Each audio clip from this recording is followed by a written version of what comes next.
Hello my dear student, welcome back to my channel Sarman lecturer. आज का ये video जितने भी स्टूडेंट 2024 बोर्ड एग्जाम में हिंदी का पेपर देने वाले हैं, आज का ये वीडियो लास्ट तक जरूर देखना।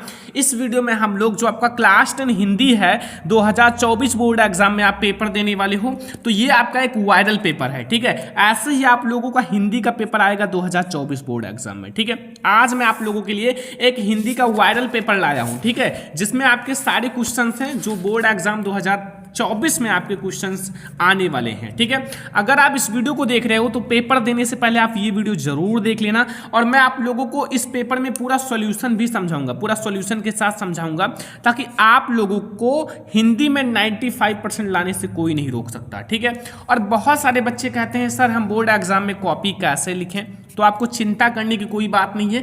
इसी वीडियो में मैं आपको बताऊंगा आप बोर्ड एग्जाम में कॉपी ऐसे लिखना, जैसा आज के इस वीडियो में आपको बताऊंगा, आप भी 70 में 70 यानी कि 95 मार्क्स आप हिंदी में लाओगे। ठीक है, अब बहुत सारे स्टूडेंट का डाउट होता है सर हमारी हैंडराइटिंग नहीं सही है तो क्या हमारा नंबर कटेगा। तो भाई अभी मैं आपको वीडियो के बीच में बताऊंगा कि आपकी हैंडराइटिंग नहीं सही है तो आपका नंबर कटेगा, और अगर सही नहीं है तो कैसे सही करें ये भी मैं आपको बताऊंगा। तो सबसे पहले हम लोग देखेंगे जो हिंदी का हमारा एक वायरल पेपर है, जो आप लोगों का हिंदी है ना, हिंदी का एक वायरल पेपर जो आपका 70 नंबर का पूर्णांक रहेगा। पेपर आपका 70 नंबर का होगा, आपके पास समय रहेगा 3 घंटे 15 मिनट का। ठीक है, देखो कुछ सामान्य निर्देश दिए हुए हैं। पहला है जो प्रारंभ के 15 मिनट पर साथी को प्रश्न पत्र पढ़ने के लिए दिया जाता है, एंड दूसरा है प्रश्न पत्र 2 खंड आ और बा में विभाजित है, और तीसरा है प्रश्न पत्र के खंड आ में बहुविकल्पीय प्रश्न है जिसका आंसर ओएमआर शीट पर देना है। ठीक है, एंड आपका 4 नंबर है खंड आ में बहुविकल्पीय प्रश्न है जिसका 1 अंक है, और प्रत्येक प्रश्न के सम्मुख उनके अंक निर्धारित हैं। ठीक है, ये पेपर पूरा समझ लेना। अगर आपने इस पेपर को समझ लिया तो मैं आपको गारंटी दे रहा हूं आप 95/100 लेकर आओगे, क्योंकि ये वायरल पेपर है और आपको ये सारे क्वेश्चंस जरूर सॉल्व करने हैं। ठीक है, तो सबसे पहले हम लोग ऑब्जेक्टिव क्वेश्चन से शुरुआत करते हैं। सबसे पहला ऑब्जेक्टिव क्वेश्चन देखो, बहुविकल्पीय प्रश्न आपके बोर्ड एग्जाम में 20 मार्क्स का आएगा, और पहला ऑब्जेक्टिव क्वेश्चन है रस मीमांसा के लेखक हैं। बच्चों रस मीमांसा के लेखक कौन है? ठीक है, ये हमारा पेपर है, वायरल है, और इसमें आपके देखो बच्चे ने टिक भी लगाया हुआ है, तो कोई दिक्कत नहीं है, आपको मैं बताता भी रहूंगा कि रस मीमांसा के लेखक जो है वो आचार्य रामचंद्र शुक्ल जी हैं। ठीक है, कौन है? आचार्य रामचंद्र शुक्ल जी। ठीक है, हो सकता है कोई गलत भी टिक लगा हो, क्योंकि सारे क्वेश्चंस बच्चे को नहीं पता होता। दूसरा है तितली कृति किस विधा की रचना। जो तितली है वो किस विधा की रचना है? कहानी, जीवनी, उपन्यास या नाटक। तो जो तितली है वो हमारा उपन्यास विधा की रचना है। साथ में तितली के लेखक कौन है स्टूडेंट, आप लोग कमेंट बॉक्स में बता देना। तो चलो हम लोग देखते हैं अगला क्वेश्चन। तो स्टूडेंट आप लोग सारा क्वेश्चन तैयार कर लेना, आपसे बहुत इंपॉर्टेंट रिक्वेस्ट है।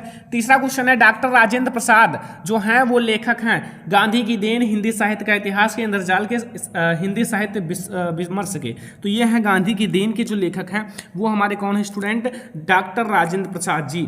4 नंबर क्वेश्चन है साहित्य और कला रचना है। जो साहित्य और कला है ये किसकी रचना है? क्वेश्चन नंबर 4 में पूछ रहा है। तो भैया ये है भगवत शरण उपाध्याय जी की रचना। किसकी है? भगवत शरण उपाध्याय जी की जो है वो साहित्य और कला है। ठीक है, बहुत ज्यादा इंपॉर्टेंट है सारे क्वेश्चंस, आपसे रिक्वेस्ट है ये सारे क्वेश्चन तैयार कर लेना, और आप लोग बोर्ड एग्जाम में जाओ पूरा धुआं उड़ा दो। शुक्लोत्तर युग के लेखक हैं राधा चरण गोस्वामी या फिर चतुर्सेन शास्त्री, दौलत राम या धर्मवीर भारती। तो बच्चों जो शुक्लोत्तर युग है उसके हैं धर्मवीर भारती जी। अभी तक तो सही टिक लगाया है बच्चे ने। अगला है रीतिकालीन कवि हैं। रीतिकालीन कवि देखो आपके बिहारी लाल भी हैं और पद्माकर भी हैं। ठीक है, पद्माकर भी हैं, तो सही है बिल्कुल, और याद कर लेना। ठीक है, अब यहाँ देखो बच्चे ने कंफ्यूज हो गया किस छत्रसाल की रचयिता हैं। देखो इस पर भी लगा दिया, इस पर भी। तो हमारे जो छत्रसाल हैं वो मतीराम है या भूषण है, घनानंद है या फिर हरिओध हैं। तो वो बच्चों हैं भूषण। कौन है? भूषण। जो हमारे छत्रसाल है वो जो रचना है वो भूषण जी की रचना है। ठीक है, पूरा तैयार कर लो जितने क्वेश्चंस बता रहे हैं। आज के बाद आप ये मत कहना कि सर आपने वायरल पेपर नहीं कराया, मैं आपको पूरा करा रहा हूँ। ठीक है, और यहाँ से आपके मैं बता रहा हूँ कि 70 से 80% आपके क्वेश्चंस आएंगे ही आएंगे हिंदी में। तार सप्तक के संपादक हैं। तार सप्तक के संपादक कौन है बच्चों? सचिदानंद हीरानंद वत्सचैन अज्ञेयी। कौन है? ऑप्शन नंबर ए जो है वो सही है, सचिदानंद हीरानंद वत्सचैन अज्ञेयी। आपको ओएमआर शीट दिया जाएगा, उसमें एवी लिखा रहेगा, उसमें आप सही से आप गोला कर देना ब्लैक पेन से, आपको फुल मार्क्स मिल जाएगा। सुमित्रानंदन पंत की रचना है। इन चारों में से सुमित्रानंदन पंत जी की कौन सी रचना है? ज्ञान दीप या फिर युग वाणी या फिर प्रेम वाटिका या छद्रा। तो बच्चों इसमें जो आप लोगों का क्वेश्चन नंबर 9 है, ये युगवाणी जो है ना, ये हमारी सुमित्रानंदन पंत जी की रचना है। किसकी है? सुमित्रानंदन पंत जी की रचना है युगवाणी। स्मृति की रेखाएं साहित्य की विधा है। स्मृति की रेखाएं जो है वो किस साहित्य की विधा है? जीवनी, भेटावार्ता या फिर संस्मरण या फिर नाटक। तो बच्चों ये है संस्मरण विधा की रचना। किस विधा की रचना है? संस्मरण। तो क्वेश्चन नंबर 10 तक सारे समझ में आ गए। सॉल्यूशन भी आप लोग कॉपी पेन लेकर बैठो, सॉल्व करो एंड आप लोग इसको पूरा तैयार कर लो। ठीक है, तो चलो देखते हैं क्वेश्चन नंबर 11। क्वेश्चन नंबर 11 समझ लो माय डियर स्टूडेंट जी। करुण रस का स्थायी भाव है। ये तो बहुत ज्यादा आसान है, 1 नंबर का क्वेश्चन। ये तो सारे छोटे छोटे बच्चे भी जानते होंगे बच्चों। तो ये करुण रस का स्थायी भाव शोक है, क्योंकि करुण का मतलब होता है शोक। एंड देखो, पीतर पात सरिस मन डोला में अलंकार है। उत्प्रेक्षा अलंकार, रूपक अलंकार, उपमा अलंकार, यमक अलंकार। अब बच्चों आप लोग बताओ कौन सा है? तो ये भैया उपमा अलंकार है। इसमें कंपैरिजन किया गया, तुलना किया गया है। ठीक है, तो उपमा अलंकार होगा। अगला देखो बच्चों 30 नंबर क्वेश्चन। शून्य केवट के वैन प्रेम लपेटे अटपटे विसरे करुणा एन चितई जानकी लखन तू तनु। ठीक है, उपयुक्त में कौन सा छंद है? रोला, सोल्ठा, समैया एंड हमारा कुंडलियां। तो इसमें देखो गलत निशान लगाया गया है समैया, बट इसमें जो हमारा है वो सोल्ठा है। बी वाला ऑप्शन सही है, सोल्ठा करेक्ट ऑप्शन हो जाएंगे। तो आप लोग पूरा पेपर समझ कर जाइए, पूरा आप लोग सॉल्यूशन करिए। अनुचर शब्द में प्रयुक्त उपसर्ग है। जो अनुचर है उसमें प्रयुक्त उपसर्ग कौन सा? देखो आगे अनु लगा हुआ है, तो अनु में अनुचर में उपसर्ग अनु होगा। ठीक है, यानी कि अनु हमारा सही है। प्रत्यय के कितने भेद हैं बच्चों? प्रत्यय के प्रकार जो होते हैं वो 2 ही होते हैं। ये सही ऑप्शन है। ठीक है, ऑप्शन नंबर ए जो है वो सही है। मैं आपको बहुत अच्छे से पूरा सॉल्यूशन करा रहा हूं। अब आप लोग पूरा समझ लो और तैयार कर लो। बोर्ड एग्जाम में बहुत सारे क्वेश्चन यहां से आएंगे। आपसे रिक्वेस्ट है कि पूरा तैयार कर लो अच्छे से। ठीक है, ये मत सोचो कि आप लोग पेपर में जाओगे तो क्या लिखोगे। बस जो बता रहे हैं उसको तैयार करते चलो, और जो मैं आपको करा रहा हूं वो सारे करते चलो। ठीक है, वेद पुराण में समास है। देखो वेद और पुराण में समास है। द्विगु समास, बहुव्रीहि समास, द्वंद्व समास या तत्पुरुष समास। तो बच्चों हमारा द्वंद्व समास है। कौन सा है? क्योंकि इसमें हाइफन लगा हुआ है बीच में, जैसे माता पिता, इससे इस टाइप से होता है, तो वो हमारा द्वंद्व समास होता है।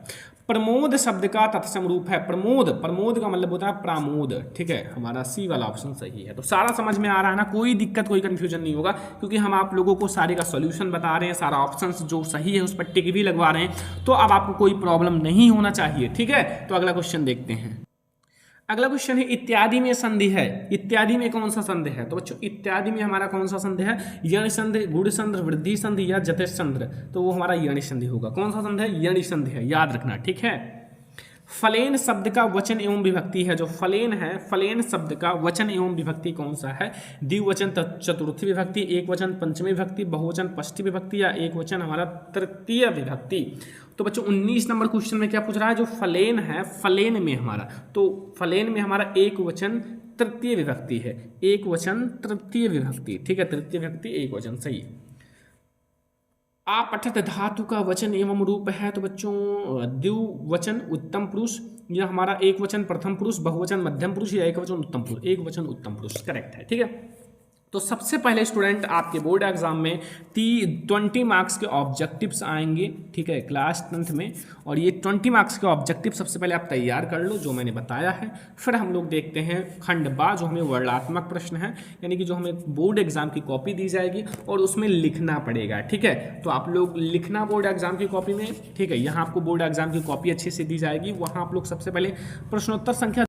तो माय डियर स्टूडेंट, अब हमारा खंड बा स्टार्ट होता है, जिसका आपको बोर्ड एग्जाम की कॉपी में आंसर लिखना है। अभी तक हमें OMR शीट में जो ऑब्जेक्टिव क्वेश्चंस हैं उनका आंसर देना था। सारे इंपॉर्टेंट हैं, तैयार कर लेना। ये वायरल पेपर है, पूरा तैयार करके जाना। ठीक है, अब आपको 20 नंबर ऑब्जेक्टिव के बाद अब आपको बोर्ड एग्जाम की कॉपी दी जाएगी, उसमें आपको लिखना है। तो सबसे पहले आप लोग ब्लैक पेन से अच्छे से प्रश्नोत्तर संख्या डाल लेना। ठीक है, जो भी प्रश्नोत्तर संख्या सॉल्व कर रहे हो, कोई जरूरी नहीं है कि आप सीरियल से सॉल्व करो। ठीक है, जो भी प्रश्नोत्तर संख्या, मान लो आप पहले 5 सॉल्व कर रहे हो तो 5 डाल देना। ठीक है, सीरियल से सॉल्व करोगे तो ज़्यादा अच्छा होता है, बट नहीं आता तो कोई दिक्कत नहीं। कहीं भी ये नहीं लिखा है कि आप सीरियल से सॉल्व करो। ठीक है, आप पहला दूसरा ऐसे सीरियल से भी सॉल्व कर सकते हो। अगर नहीं आता तो ऊपर नीचे भी सॉल्व कर सकते हो। फिर आप बोर्ड एग्जाम की कॉपी में अच्छे से लिखना। ब्लू पेन से, केवल ब्लैक एंड ब्लू पेन से ही लिखना, ये ध्यान रखना। दूसरे पेन का यूज मत करना, केवल ब्लैक एंड ब्लू पेन का यूज करना। ठीक है, तो वर्णात्मक प्रश्न देखो, सबसे पहले आपके 6 मार्क्स के क्या आएंगे? जो गद्यांश है, हिंदी का जो हमारा गद्यांश है, गद्य से। ठीक है, देखो निम्नलिखित गद्यांश को 3 प्रश्नों के उत्तर देना है। पहले देखो, सबसे पहले इसे पढ़ो। मित्रता के लिए यह आवश्यक नहीं है कि 2 मित्र एक ही प्रकार के कार्य करते हों, यह एक ही रुचि के हों, इसलिए प्रकार जो है प्रकृति और आचरण की समानता भी आवश्यक नहीं है। दो भिन्न भिन्न प्रकृति के मनुष्यों में भी बराबर प्रीति और हमारा मित्रता रही है। राम धीर और शांत प्रकृति के थे, लक्ष्मण उग्र और उद्ग्रत प्रकृति के थे। दोनों भाइयों में अत्यंत परिणाम स्नेह था, बहुत ज्यादा प्यार था दोनों में, और उदार था कर्ण और लोभी दुर्योधन के स्वभाव में कुछ विशेष समानता ना थी। उन दोनों की मित्रता खूब निभी, यानी कि खूब जम गई। ठीक है, तो सबसे पहले इसको ध्यान से पढ़ना है। हमारे मित्रता पाठ से लिया गया है। कितना बार मित्र मित्र की बात आई है, तो बच्चों ये तो हमारा मित्रता पाठ से ही है। ठीक है, क्योंकि मित्र की बात बहुत बार आई है, तो ये हमारा मित्रता पाठ से है। ठीक है, अब 3 क्वेश्चन है। प्रस्तुत पाठ का लेखक का नाम, तो बच्चों पाठ का नाम है मित्रता एंड लेखक का नाम है आचार्य रामचंद्र शुक्ल। ये 2 नंबर आपका फिक्स हो गया। ठीक है, अगला है रेखांकित अंश की व्याख्या। भाई रेखांकित अंश को ध्यान से पढ़ो और आप इसके बारे में जो भी जानो लिख दो, बढ़ा चढ़ा कर हो जाएगा। प्रस्तुत गद्यांश में लेखक कहना क्या चाहता है, तो यही कहना चाहता है कि भाई एक ही मतलब सामान गुण वाले में ही मित्रता जरूरी नहीं है। ठीक है, भिन्न भिन्न गुण वालों में भी मित्रता हो सकती है, बस छोटी सी बात है, हो गया। और अगर आपको वो नहीं आता तो ये कर देना, मतलब अथवा आप ये कर देना। अगर भाई मित्रता पाठ से आए तो मित्रता वाला ही करना आसान हो जाता है। मित्र के बारे में व्याख्या में कुछ भी लिख दो, हो जाएगा। तो ये भाई रेखांकित अंश पूरा दे दिया है। अजंता संसार की चित्रकलाओं में अपना अद्वितीय स्थान रखता है। इतने प्राचीन काल के इतने सजीव, इतने गतिमान, इतने बहुसंख्यक कथा पुराण चित्र कहीं नहीं बने। ठीक है, अजंता के चित्रों ने देश विदेश सर्वत्र चित्रकला को प्रभावित किया है। उसका प्रभाव जो है पूर्ण के देश की कला पर तो पड़ा ही है, मध्य पश्चिमी एशिया और उनके कलांतरों जो है प्रभाव में वंचित ना रह सका। अब इसमें भी 3 क्वेश्चन हैं। ठीक है, गद्यांश का संदर्भ लिखो, रेखांकित अंश की व्याख्या और 1 क्वेश्चन, तो मतलब दोनों में से कोई एक ही करना है। 6 मार्क्स आपको मिल जाएगा। गद्यांश का बहुत ज़्यादा आसान है और आप लोग इन दोनों को सॉल्व कर लेना। ठीक है, अगला क्वेश्चन देखो स्टूडेंट, अगला हमारा आता है यहाँ पद्यांश। देखो 6 मार्क्स का पद्यांश भी आएगा, देख सकते हो कि निर्गुण कौन है देश के वासी, मधुकर कहीं समुझाए सौंह दें, एंड बूझत साच ना हासी, को है जनक कौन है जानकी, कौन नारी दो को दासी, और कैसे वरण वेश है कैसो की रस में अभिलाषी। ठीक है, पाओगे ठीक है पुण्य क्यों अपनो जो रे गौरी। ठीक है, सुनत मौन है रहो बावरे, सुर सब मत नासी। उपयुक्त में आपको संदर्भ लिखना है, रेखांकित अंश की व्याख्या करना है। निर्गुण ब्राह्मण के वर्णन में क्या कठिनाई व्यक्ति है, तो ये आपको करना है। अब इसमें आता है तो अच्छी बात है, नहीं आता है तो आप देख लो, आपकी बुक में दिया हुआ है 6 मार्क्स। अब देखो अथवा आप इसको कर सकते हो, चीथी को देखा बहुत आसान है ये तो भाई, ये आपको 3 मार्क्स, आपको यहाँ आपको 3 क्वेश्चन मिलेंगे 6 मार्क्स। देखिए गद्यांश और पद्यांश का, गद्यांश का 6 मार्क्स, पद्यांश का 6 मार्क्स, 12 मार्क्स आप फिक्स कर सकते हो। ठीक है, बहुत ज़्यादा आसान है। अगला क्वेश्चन देखते हैं स्टूडेंट, दिए गए संस्कृत गद्यांश का संदर्भ हिंदी में अनुवाद कीजिए 5 नंबर का। ये भाई वाराणसी चैप्टर से मैंने बताया है, वाराणसी एकदम हिट है, बोर्ड एग्जाम में आता है।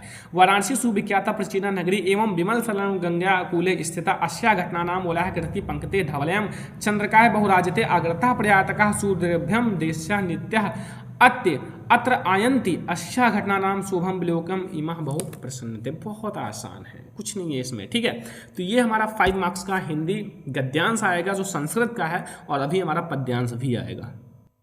अब अगर आपको वो नहीं आता तो इसको छोटा सा ये भी दिया हुआ है। ठीक है, आम राष्ट्र दोहा यमन राजा एकम इत्र भारत राष्ट्रम बहुनी छात्र एंड राज्य ने। ठीक है, अब इसको आप कर सकते हो या फिर उसको वाराणसी वाला चैप्टर, दोनों में से कोई एक करना है, 5 मार्क्स मिल जाएगा। अब हमारा बच्चों पद्यांश आता है। ठीक है, दिए गए संस्कृत पद्यांश का संदर्भ सहित अनुवाद कीजिए 5 नंबर का। देखो आप दो दूरगामी चाह साक्षरो ना चाह पंडिता अमुख श्रृंग चाह यूं जानत सा पंडिता।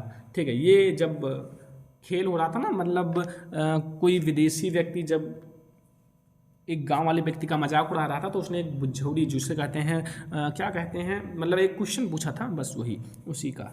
अथवा आप इसको कर सकते हो, दोनों में से कोई एक करना है। 5 मार्क्स आपका पद्यांश का मिल जाएगा, 5 मार्क्स गद्यांश का, यानी कि 5 + 5 = 10 मार्क्स आपका गद्यांश पद्यांश संस्कृत का। अब बच्चों खंड काव्य हर एक जिले का अलग अलग होता है, 3 मार्क्स। हमारे जिले में कौन सा आता है बच्चों, ज्योति जवाहर खंड काव्य। अपने जिले में जो आता है उसको तैयार कर लेना।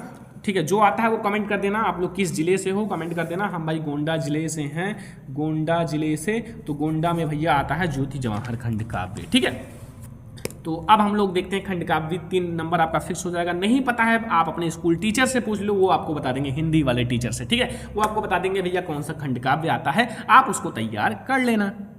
अगला देखो, अगला है बच्चों 6 नंबर का, लेखक, किसी एक लेखक का जीवन परिचय, उनकी रचना भी लिखनी है। जयशंकर प्रसाद, डॉक्टर राजेंद्र प्रसाद, भगवत शरण उपाध्याय। मैंने बताया जयशंकर प्रसाद या फिर हमारा आचार्य रामचंद्र शुक्ल जो है, कोई ना कोई एक जरूर आएगा और आप लिख कर आना, 5 मार्क्स आपका मिल जाएगा। ये भाई मैंने बता रखा है, तुलसीदास, सूरदास, महादेवी वर्मा, तीनों इंपॉर्टेंट बता रखा है। देखो 2 आ ही गया, एक ही आएगा तो वही लिख देना, कोई दिक्कत नहीं, मैंने पहले ही बता रखा है। तो लेखक में आपको एक का लिखना है, एक में कवि का लिखना है और उनकी रचनाएं भी लिखनी है, 5 मार्क्स आपको मिल जाएगा। लेखक और कवि का 5 मार्क्स बहुत आसान है, 10 मार्क्स आपको तुरंत मिल जाएगा।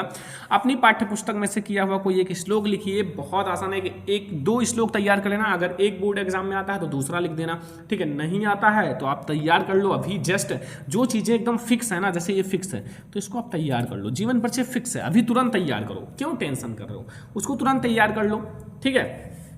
आपको देखो हिंदी संस्कृत के 2 प्रश्नों का उत्तर 4 नंबर, भाई 10 से 15 तैयार कर लो, उसी में से आएगा, ठीक है। ये 4 क्वेश्चन है विश्व सृष्टा का, ठीक है। ये देखो ये बस 4 क्वेश्चन हैं, इसको चारों तैयार कर लो और 5-6 और तैयार कर लो, बस हो गया। क्या दिक्कत है इसमें, बहुत आसान है।